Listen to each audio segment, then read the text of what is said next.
Black customers pay more, white customers pay less. That's the game. Taylor Brooks tapped the register like a conductor keeping time. "Watch and learn," he told Emma Wilson, 19, first week on the job, freckles and all. He pointed to the menu item, medium latte, $4.50 in plain sight, and then to the little upcharge button hidden in the POS, a fingernail-sized lever that turned courtesy into robbery. When a black customer orders it, you hit 6. They never check receipts. His smile was razor-thin, the kind that belonged in bad movies and worse managers. "Do it or get out." Emma's fingers hovered. "That's stealing," she whispered. "That's profit," Taylor said, as if the words were twins. A black man stepped up to the counter. Emma's hand shook as she pressed the button. $4.50 blinked, then jumped to $6. He paid without looking, smiled politely, and walked away. The machine hummed on, quiet, efficient, shame-free. The theft was anonymous, habitual, and stapled to the daily routine. 3 days later, the routine met one customer who read his receipt. 3 days earlier, Adrien Stone stood at the glass of his corner office. 42 floors up, suit crisply stitched, jawline that photographs liked and people trusted. Handsome in the way billionaires are. Intentional, practiced, impossible to mistake for anything casual. He'd built an empire. 42 coffee shops, 12 years of grind, $340 million in annual revenue.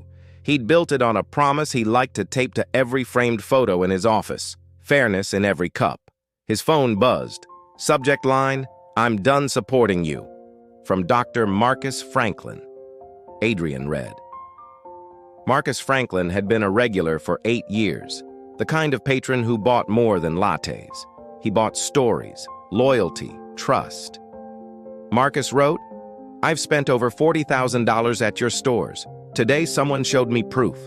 I've been systematically overcharged, not by accident, by design. Because I'm black. I'm done. Don't contact me." Adrien's chest went cold. The phone buzzed again. PR. Urgent. Viral TikTok. 1.4 M views in 6 hours. He clicked the shaky video. A young woman's voice, terrified, resolute, whispered into the camera from behind a supply shelf. "I can't stay silent anymore. They force us to do this every shift, every day." The camera panned to a screen. Black customer latte 6, white customer latte 4.25. Same drink, different price. The footage flashed a schedule board and a manager's nameplate, Taylor Brooks, store manager, then a geotag, Seattle flagship. Adrien felt the air leak out of his chest slowly, the way bad news always found a way in. He pulled up the flagship's numbers, 11.2% profit margin, company average 6.8. He clicked through more slides, average transaction, black customers 620, white customers 489. Same sizes, same SKUs, different arithmetic for different skin tones. 2 years of quiet profit that smelled like old coffee and worse, rot. He found a framed receipt on the wall behind his desk. His first sale. November 14th, 2012. A single medium latte, $3.50. Customer name handwritten, Mrs. Eleanor Patterson. She'd been 81 then, black, smiling, saying, "Finally, someone who treats us right." He'd built everything on that smile. Now that promise tasted like paper ash. Taylor called. Adrien let it go to voicemail. If he answered, Taylor would know he'd smelled the smoke. Files could disappear, employees would be warned, evidence would evaporate. He didn't want to give them that valve. Instead, Adrien dug. Employee complaints. An anonymous Glassdoor review. Great values on paper, toxic management in reality. They force you to do unethical things. HR had buried it. If it had reached HR at all, he couldn't sleep.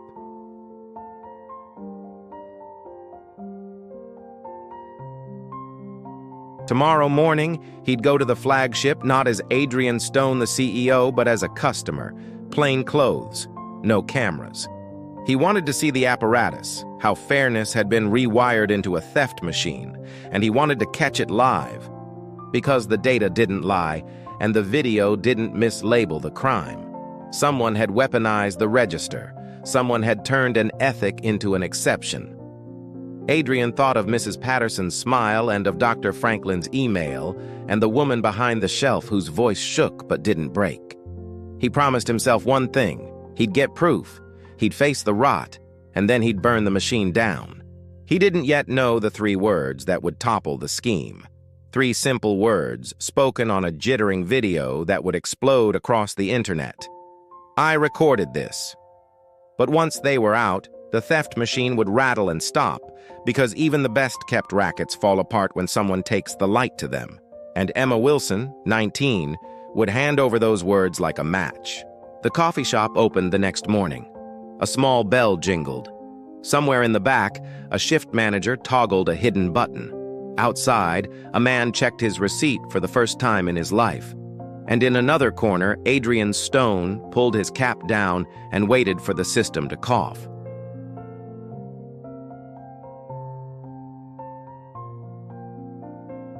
Finally, someone who treats us right. Not anymore. And that was on him. Adrien turned off his office lights, disguise in hand, and headed for the elevator. Tomorrow, the truth, whatever it cost. 7:58 a.m., Seattle flagship store, back room. 12 employees packed into a space meant for 6. The air reeked of coffee grounds and fear. Taylor Brooks stood at the front, arms crossed, jaw tight. On the wall, a TV screen froze on the first frame of the viral TikTok. The confession, the proof, the betrayal. "Everyone watch," Taylor said, pressing play. The trembling voice filled the room.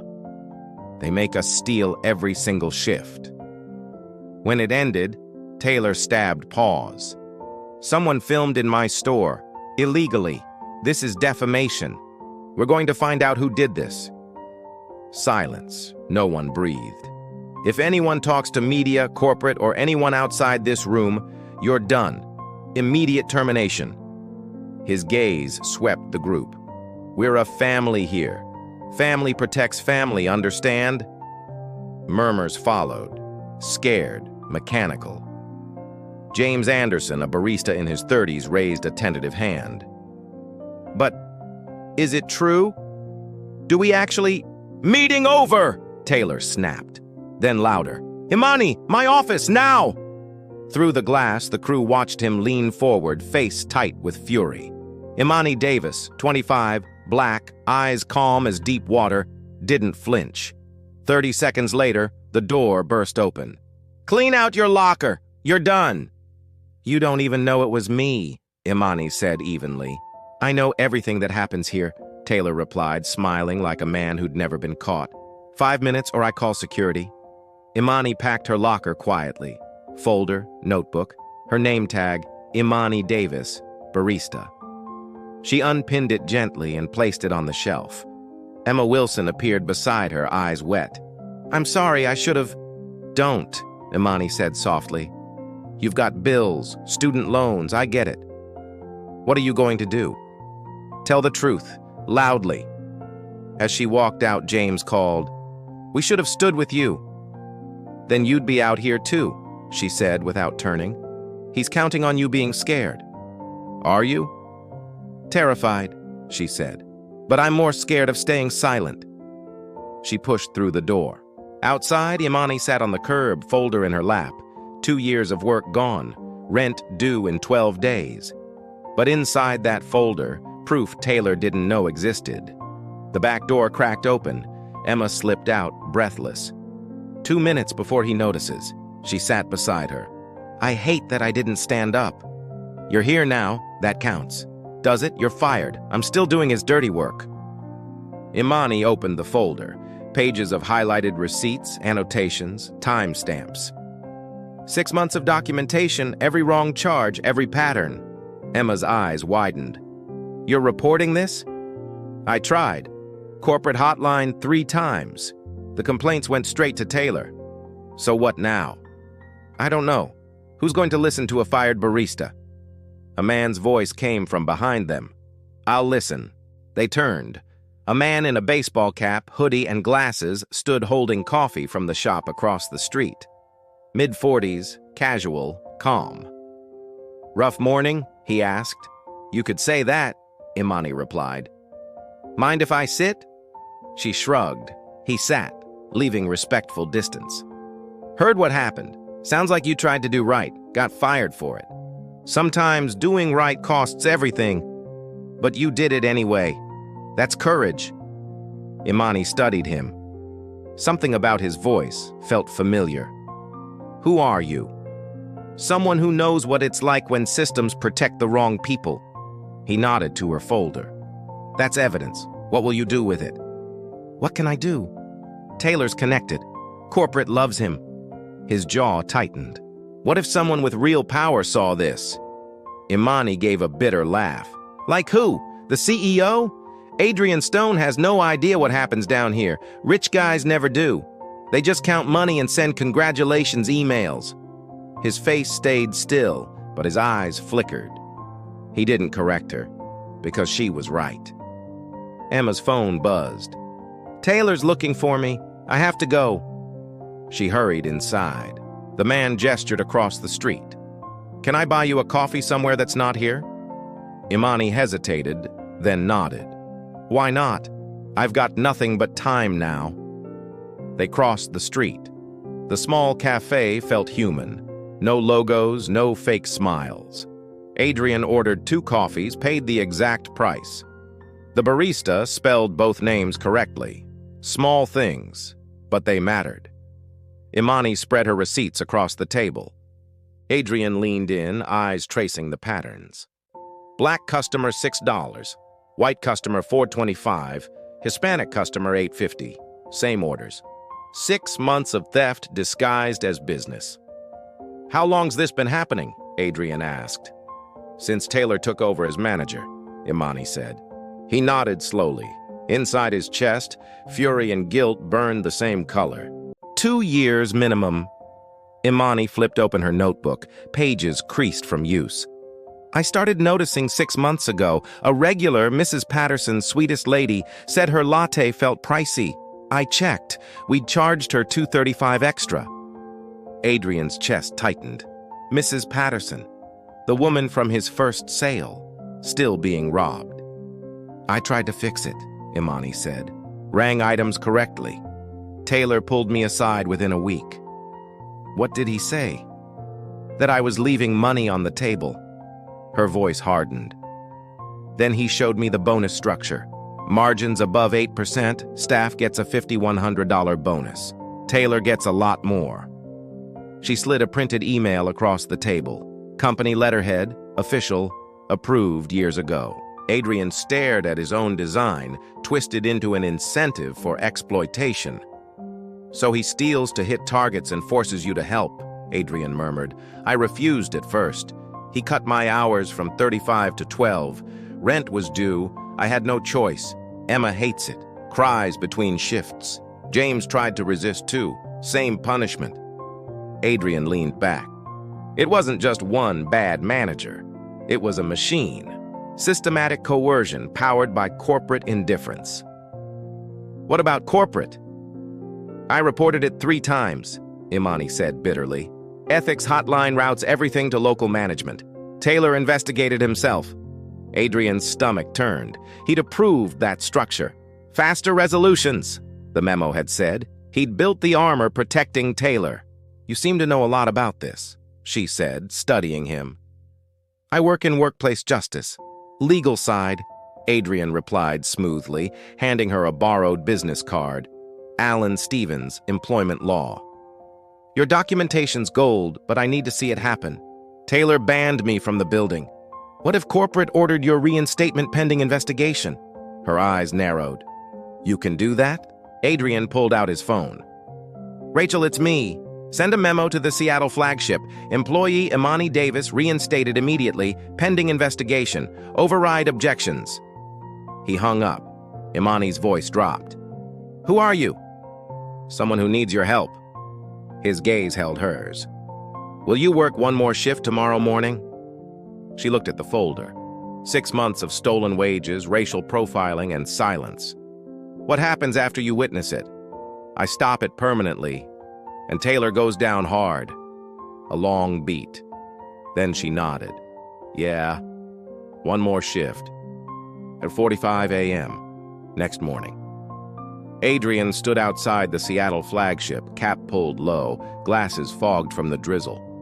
Just another customer. Inside, the store buzzed with morning rush. Emani was back behind the register, posture rigid, eyes sharp. The reinstatement email had hit her inbox at 6:00 a.m. Taylor's furious text came minutes later. Now he stood near his office, arms folded, watching her every move. Adrien joined the line. First up, a white woman in a navy suit. Grande latte, please. $4.50, Emani said, typing cleanly. She smiled. Have a great day, Jennifer. Next, a black man with a cane. Medium coffee, black. Screen showed 3 hours. Her finger hovered. Taylor's nod from the corner was almost invisible. She pressed another key. $4.50. The man paid, didn't look twice. Adrien's jaw tightened. Proof, live and breathing. Third, a white teenager. Small iced coffee, $3.75. Then a flick. Discount appeared. Total, $3.25s. Loyalty discount, Emani said automatically. Cool, thanks, he chirped, leaving happy. Adrien stepped forward. Emani looked up. Recognition flashed, but she hit it fast. What can I get you? Medium latte, Adrien said quietly. Her fingers moved toward the register. $4.50 appeared. Then Taylor's voice cut through the store like a blade. Emani, my office now. He'd been waiting for this, testing her, showing the room she still belonged to the machine. Emma stepped back. Emma, take over. Emma Wilson emerged from behind the espresso machine, wiping her hands on her apron, small and trembling. Sorry about that, she whispered as she moved to the register. A medium latte, please, Adrien ordered. Emma's hands shook as she typed. $4.50 appeared. Then Taylor materialized behind her, voice loud enough for the whole line to hear. Emma, optimization protocol. Her face drained. Her finger hovered over the screen. Adrien watched the war play across her features. A kid in the jaws of a larger hunger. 3 seconds of agony. Then she pressed the button. $4.50 jumped to $6. That'll be $6, she breathed. Adrien pulled out his wallet slowly. I ordered regular milk. Why $6? The system auto-added premium. Can you remove it? Taylor's reply came like a whip. Lines building. Emma, keep moving. 4 people lined up behind Adrien now, watching. He looked at Emma, really looked. 19 mascara streaked from tears she tried to hide, trapped in a job that had taught her how to betray strangers for pennies. Her voice dropped to barely audible. Just pay it. 3 words, resignation rehearsed by coercion. Just pay it, she mouthed, not letting him fix it, not daring to risk the rope she'd been warned about. Adrien surrendered the $6. He took the receipt. The cup remained blank, no name. Behind him, a white woman stepped up and ordered the same drink. Emma rang it up, $4.50. Then, almost reflexive, she applied a discount, $4.25. Loyalty reward, she said, voice automatic. She wrote Sarah on the cup with practiced, careless cheer. Adrien moved to the pickup shelf, cheeks burning. Same drink, 1.75 difference. He slid Sarah's receipt from the trash when she turned away, photographed it beside his own.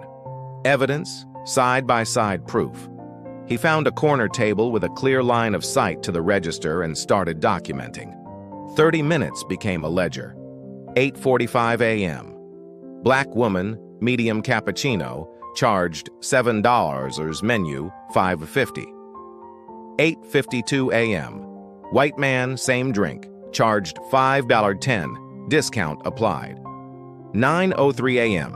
Hispanic teenager, small iced coffee, charged $5.25, menu $3.75. 9:15 a.m.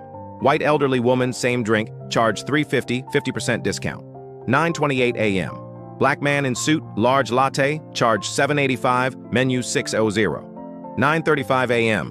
White woman in suit, large latte, charge $5.50, loyalty discount. The pattern held systemic, mechanical, cruel. Adrien opened his phone's notes and did the arithmetic, digit by digit. 23 black and brown customers averaged an overcharge of $18.19 each. 20 white customers averaged an undercharge of 4.00. Total stolen in 90 minutes, 4,155. Extrapolated across an 8-hour day, $12,800. Monthly, assuming typical cadence, $184,000. Annualized, over $100,000 siphoned from the pockets of customers of color from a single store. His phone buzzed. Text from Rachel, the COO. Seattle audit complete. Margins 11.2%.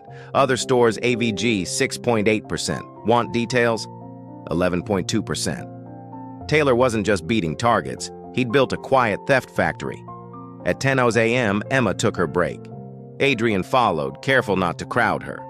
She sat on the back steps, head in her hands. "Rough shift?" he asked gently. She looked up, startled. "You're a customer." "The latte?" he offered. She laughed once, a sound that snapped into a sob. "No, I'm not okay." She told him, staccato, shame-sharp, about ringing false charges, about margins disguised as optimization. "How long have you been doing it?" he asked. Her head snapped up. "You noticed?" "Hard not to." Emma's face crumpled. "I hate it. Every day, but I need this job." Her voice broke. "Student loans, $47,000. Rent, $200 a month. If I get fired..." She couldn't finish. "Did they train you to do this?" Adrien asked. "First week," she whispered. "Taylor called it margin optimization, said it was normal business. He promised bonuses, $50 to $100 extra if we hit targets." She wiped her cheeks. "I thought it was like surge pricing. I didn't think of who we were stealing from." "Now you do," Adrien said softly. "And you hate yourself for it." She looked at him imploringly. "You're going to report this, aren't you? Will that ruin Taylor?" "Maybe," Adrien admitted. "But what about you? Emma, James, everyone who pushed the button? We're guilty too." Her eyes filled with desperate hope. "Is there a way to fix this without destroying us?" Adrien thought of Emani's folder, of the system that routed complaints back to the local actor who benefited. "We go after the system, not the people forced into it," he said. "You were coerced, that matters." Her phone buzzed. Taylor. "Break's over." She stood quickly, voice small. "What are you going to do?" "Give him enough rope to hang himself," Adrien said. She tensed. Another text. Urgent. She hurried inside. Adrien stayed on the steps a moment longer, letting her words settle. Taylor makes problems disappear, he'd warned. But this problem would not disappear. Back inside, Adrien approached the counter. James Anderson was at register now. "I need to speak to the manager," Adrien said.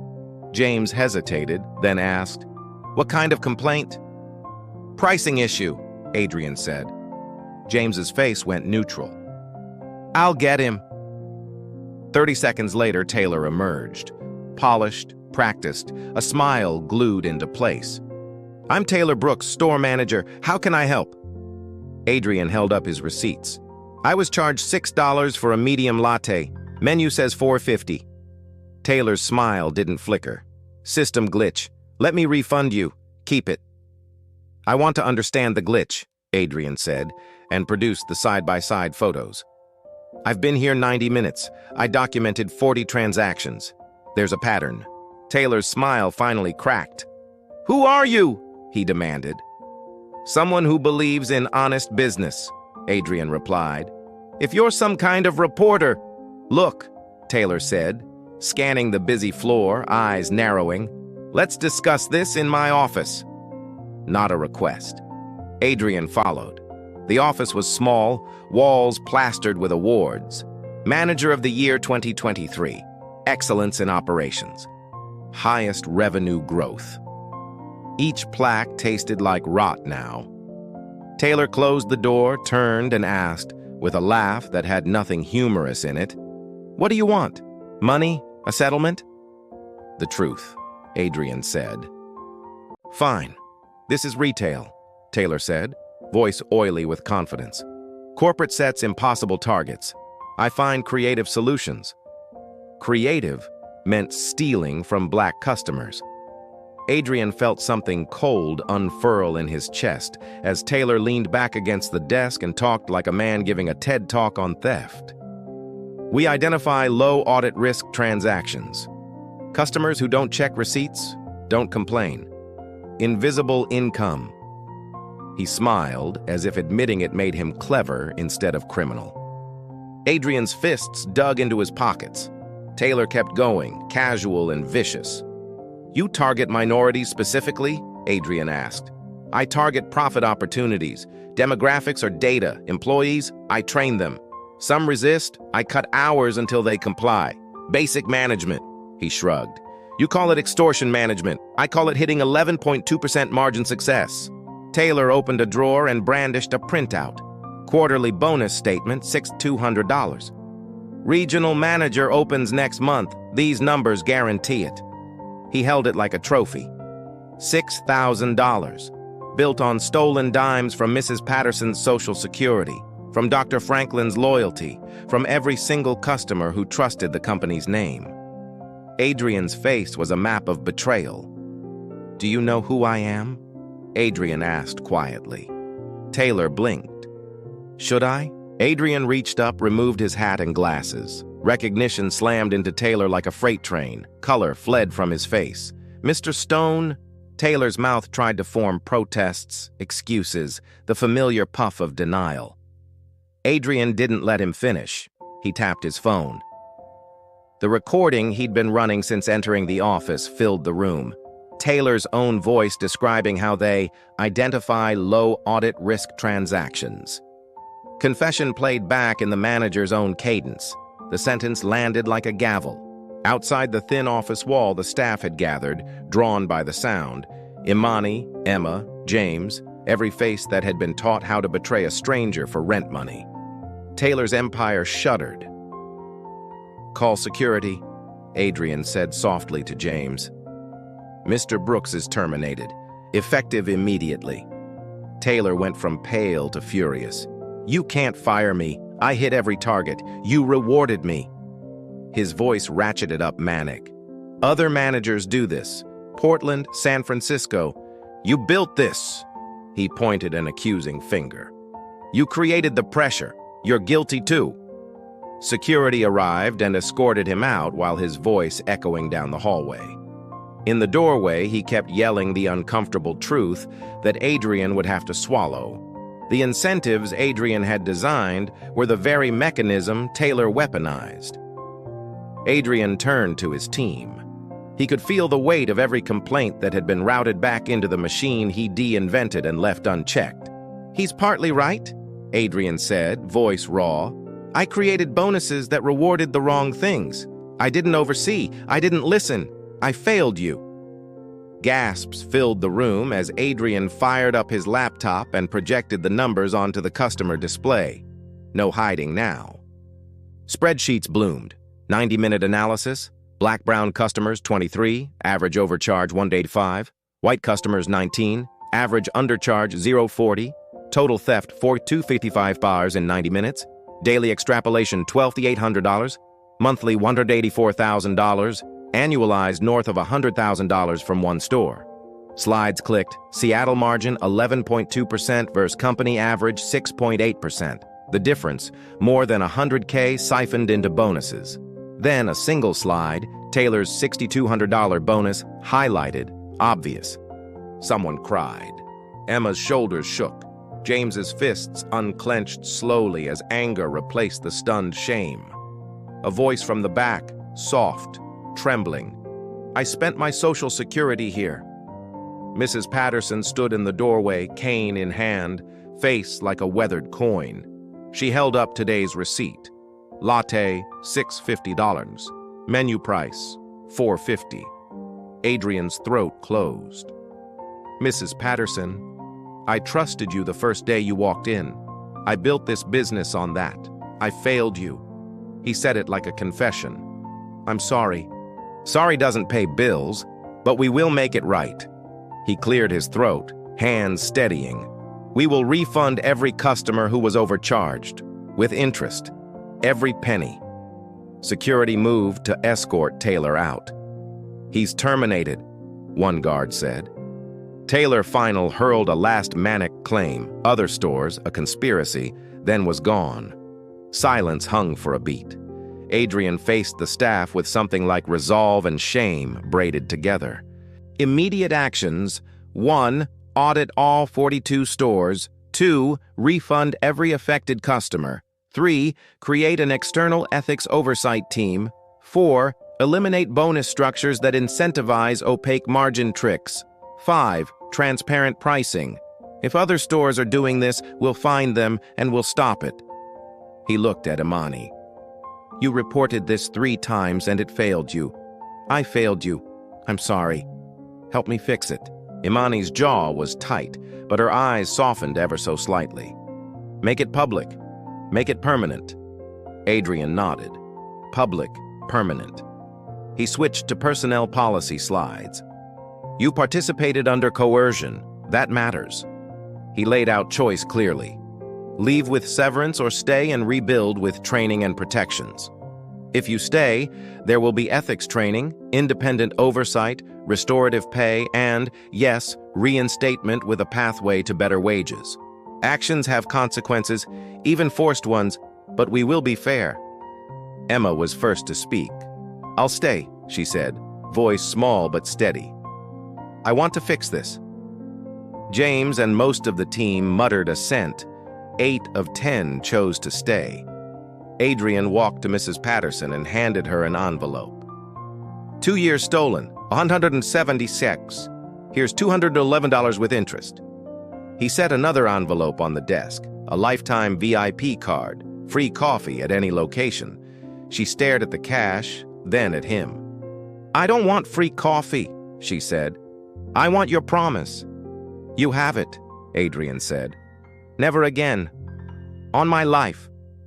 She looked at him, the long, slow look of someone who had lived long enough to know promises are paper until kept. Then she reached out, took both envelopes, and held his eyes. I'll be watching, she said. Good, Adrien answered. I need you to. Outside the office window, the city breathed on, indifferent in its millions.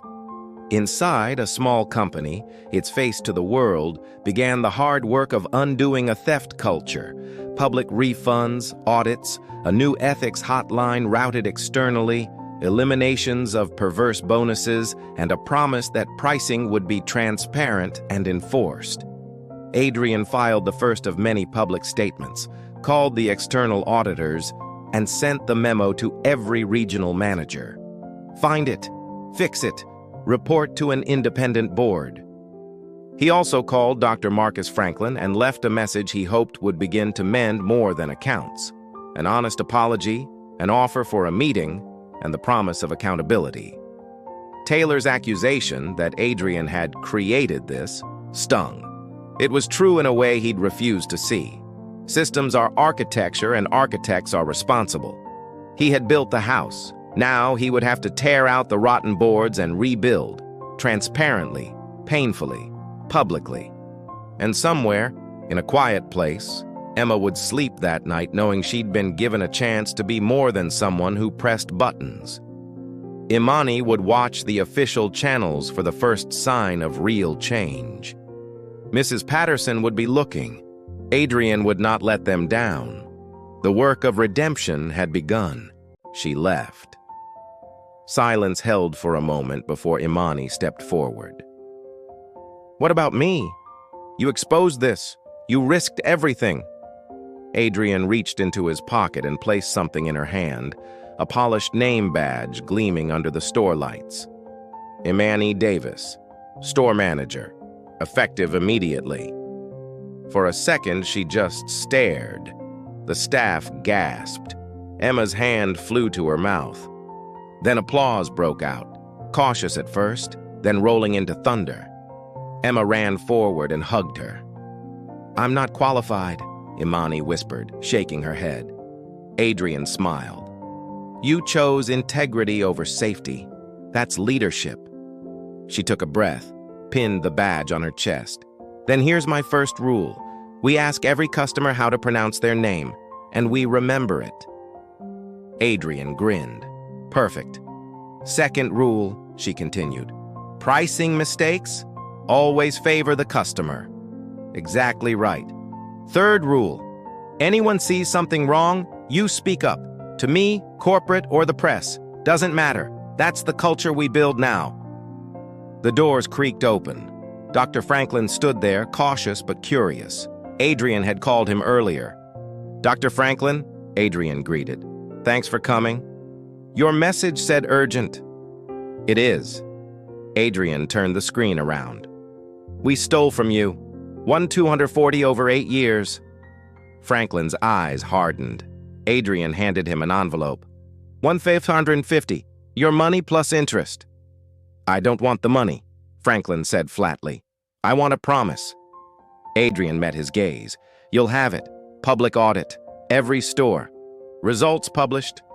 You'll never have to trust blindly again." Franklin studied him, then nodded slowly. "Don't make me regret this second chance." He left. Adrien exhaled. Ready to rebuild? Emani's chin lifted. Every day, every customer. He turned to the trembling team. "Nobody gets fired except Taylor. The rest of you, you were coerced. That matters. But so does accountability. You have 2 choices. Walk away. 2 weeks severance, clean record. Or stay. 60 days at minimum wage, full ethics training, then a 15% raise after review." James frowned. "Why take a pay cut?" Adrien met his eyes. "Because actions have consequences. But they'll be fair, and they'll lead somewhere better." Emma raised her hand. "I'll stay. I want to fix this." "Me too," James said quietly. One by one, 8 of 10 stayed. "Training starts Monday," Adrien said. "Now for real reform." He tapped a tablet. "Change 1, transparent pricing, no hidden fees ever. Change 2, receipt verification. Every 10th customer checks our math and gets free coffee if we're off. Change 3, no more bonuses, base pay up 15%, no reason to steal. Change 4, outside ethics board, legally protected whistleblowers. Change 5. He paused. "I'm going undercover at all 42 stores. Customer's view. Anyone running scams is done." The door burst open. A news crew stumbled in, camera rolling. "We got a tip about a major confrontation. Can we get a statement?" Adrien looked at Emani. "Your store now. Your call." She straightened her shirt. "Yeah, come in. People need to see this." The camera turned on her. For 2 years, this store overcharged black and brown customers and discounted white ones. It was wrong. I took part because I was threatened. We all were. But no excuse makes it right, and we're fixing it. She gestured at Adrien. "This is Adrien Stone, CEO of Elevation Coffee Collective. He went undercover as a customer. He saw it himself." Adrien stepped beside her. "I built a system that made this possible. That's on me. We're auditing every store, refunding every stolen cent, and turning this chain inside out for transparency." "What about Taylor Brooks?" the reporter asked. "Facing charges, theft, fraud, discrimination. The DA has everything," Adrien replied. The door suddenly swung wider. Customers poured in, dozens, then more. Mrs. Patterson led them. "We saw the news. Is this real?" "It's real," Adrien said. "We stole from you. You'll get refund letters. Every cent plus 20% interest." A man called out, "How much did you take from me?" "Give your name to Emani. You'll have your refund today." Gasps rippled. A woman shouted, "How do we know it won't happen again?" Emani stepped forward before Adrien could. Because I'm the manager now, the one who exposed it, lost my job for it, and my first act." She yanked Taylor's old revenue board off the wall and slammed it into the trash. In its place, she hung a new sign.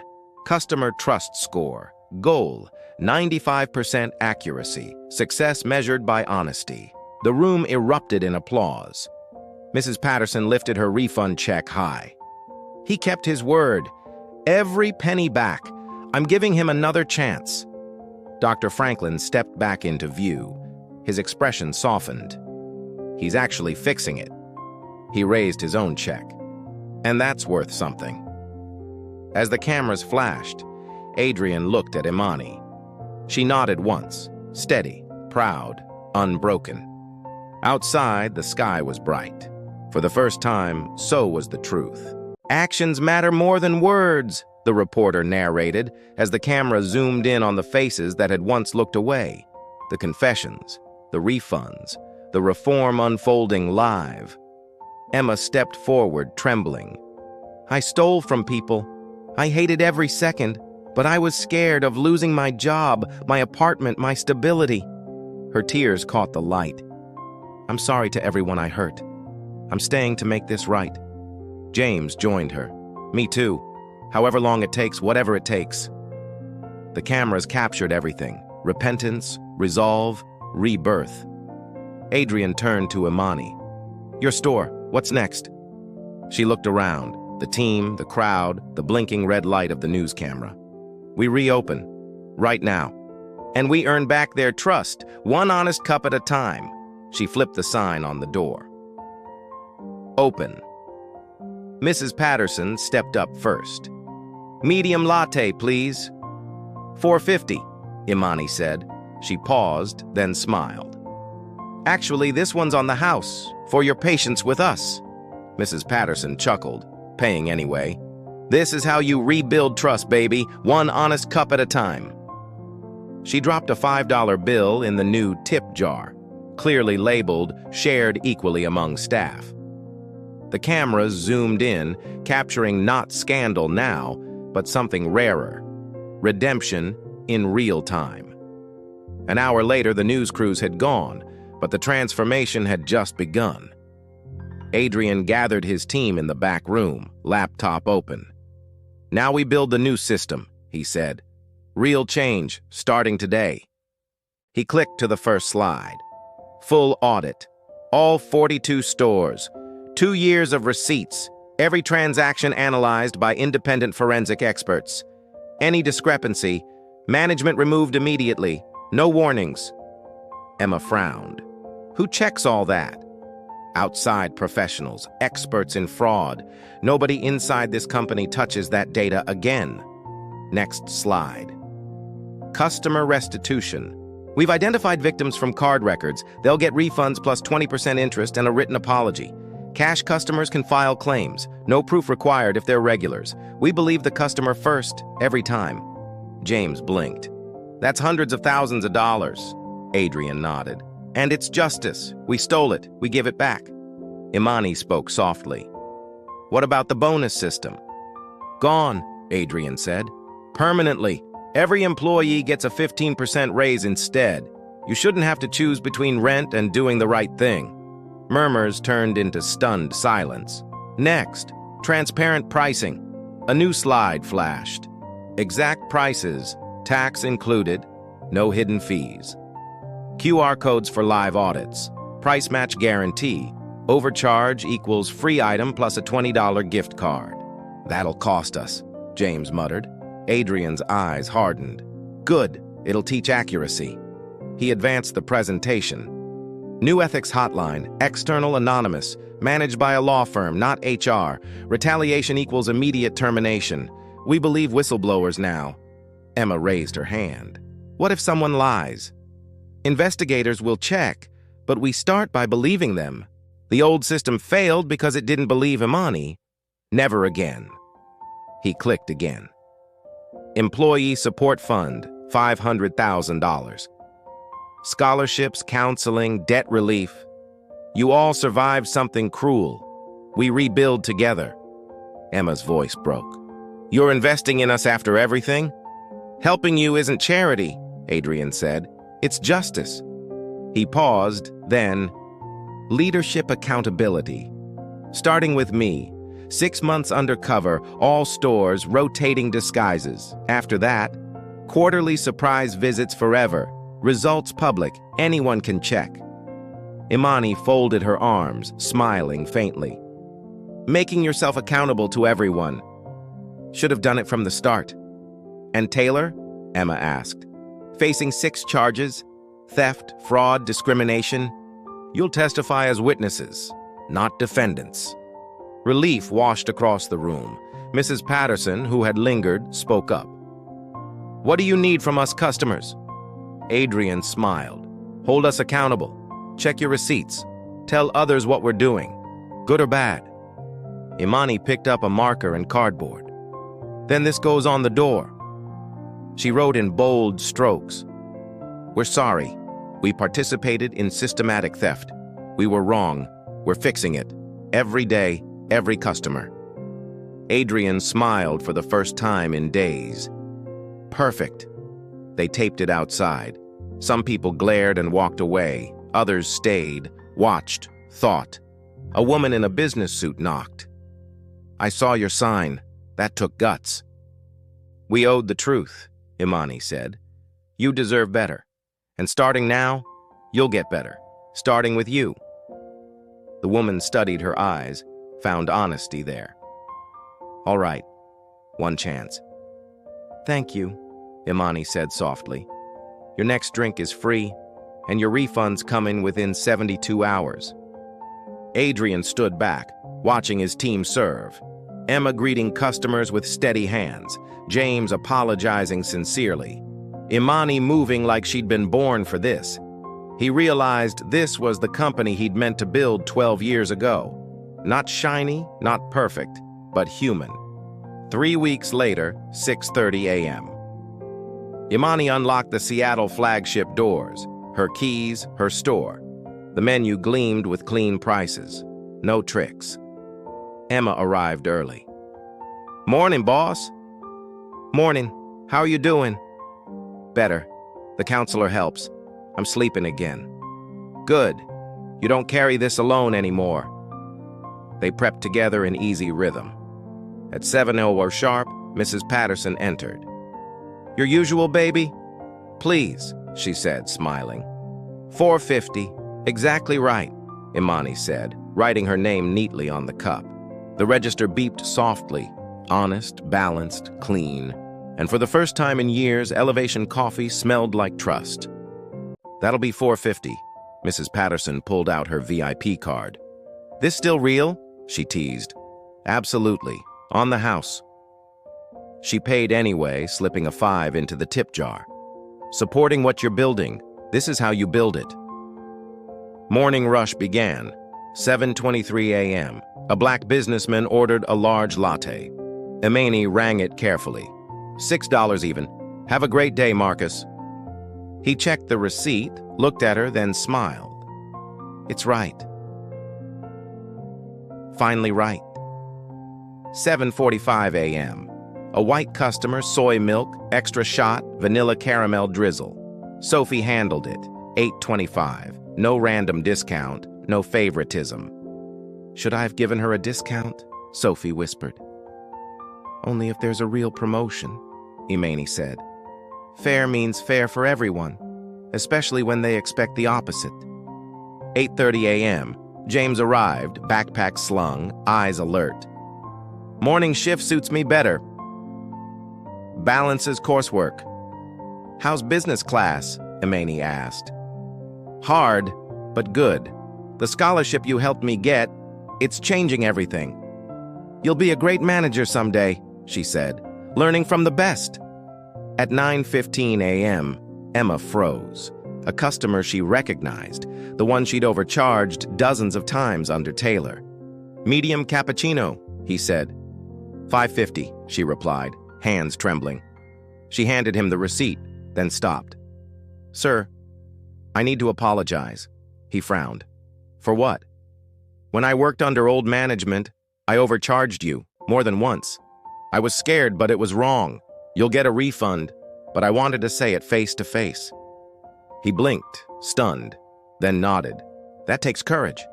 He slipped a $10 bill into the jar. Keep doing better. Emani's voice was steady but proud. That's courage, making it right face to face. Noon. Adrien walked in. No disguise, no pretense.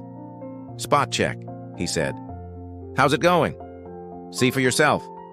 Emani handed him the daily report. Every transaction matched menu price. 0 discrepancies. Adrien scanned the data, looked at the team. Emma calm, James training Sophie, Emani guiding quietly. You're doing it right. Emani smiled. Proof's on the wall. She led him to the office. One red-circled receipt, his own from the day it all began, pinned beside 30 perfect receipts. The receipt that changed everything, and the receipts that prove we did. Adrien's throat tightened. Can I order coffee? Medium latte, she said. $4.50. He paid, checked his receipt. Perfect. For the first time in months, he felt real pride. 6 months later, 42 stores audited. 11 managers removed, $843,000 refunded.